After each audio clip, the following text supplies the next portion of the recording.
प्रत्येक लोकंको खाद्य थाली रे मांडिया पहुंचबो। विटामिन ने भरपूर मांडिया एवं प्रत्येक लोकंको परसिबा लक्ष्य ने केउंझर जिले में आरंभ होईची जिला स्तरीय मांडिया दिवस। केउंझर सहर जुड़िया कृषि विज्ञान केन्द्र रे एही उद्देश्य रे आयोजित एक कार्यक्रम रे मुख्य अतिथि रूपे जोग देइथिले केउंझर गड़ पुराध्यक्ष निकु साहू।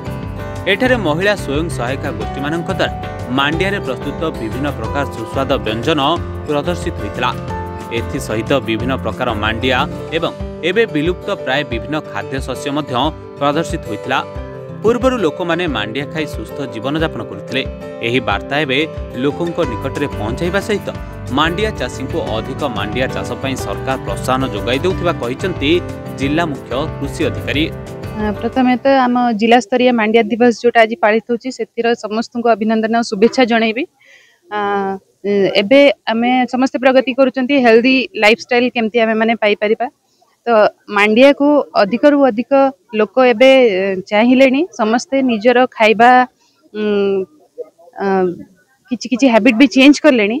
आ आमे निजर जोटा आमर ओडिसा रो हो कि आम भारत रो हो मांडिया जोटा हेल्दी फूड अच्छी ताको आमे केमती अधिक अधिक लोक मान पाखु पहुंचाई परिबा ता पई एटा गोटे छोट प्रयास हेजी। तो मु समस्त को कहबी कि आसंतु आपण माने हेल्दी फूड को अपनांतु।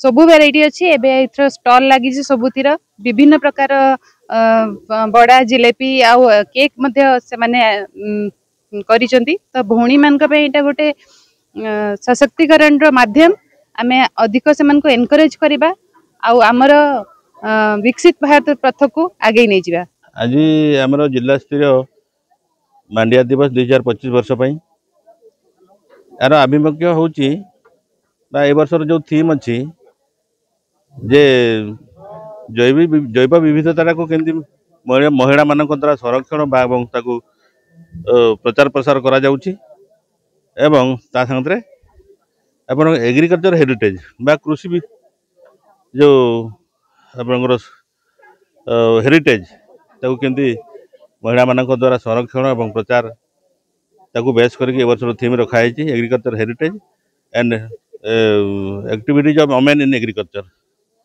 तेणु से दृष्टि आम मांडिया दिवस टाक आम जिला स्तर जो पालन कर आसुचु प्रति वर्ष ए वर्ष आम पालन करुचु।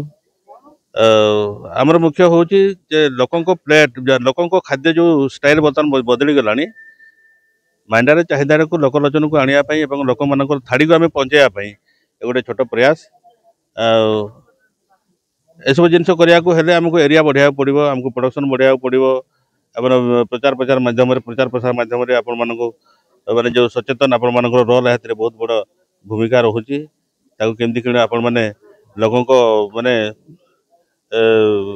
पाखक को पहुँचाइबे मेसेज जे मांडिया गोटे एमतिया खाद्य मांडिया जातीय एमतिया गोटे खाद्य जोटा कि आप समस्ते आदृत कले जो कि आप केमिकल नाही ए भरपूर परिमाण प्रोटीन आपंकर विटामिन्स आयरन प्रचुर परिमाण अच्छी। तेणु लोकंर स्वास्थ्य को सुरक्षा देवाई ये गोटे माने जोड़ा सुषम खाद्य जोड़ा कहले अत्युक्ति हम ना। तेणु आपको जिला स्तर के प्रचार प्रसार तेणु आधार कर प्रति वर्ष ये मांडिया दिवस जिला स्तर पालन करा होची। केउंझरु लोकनाथ मिश्रଙ୍କ रिपोर्ट टुडे।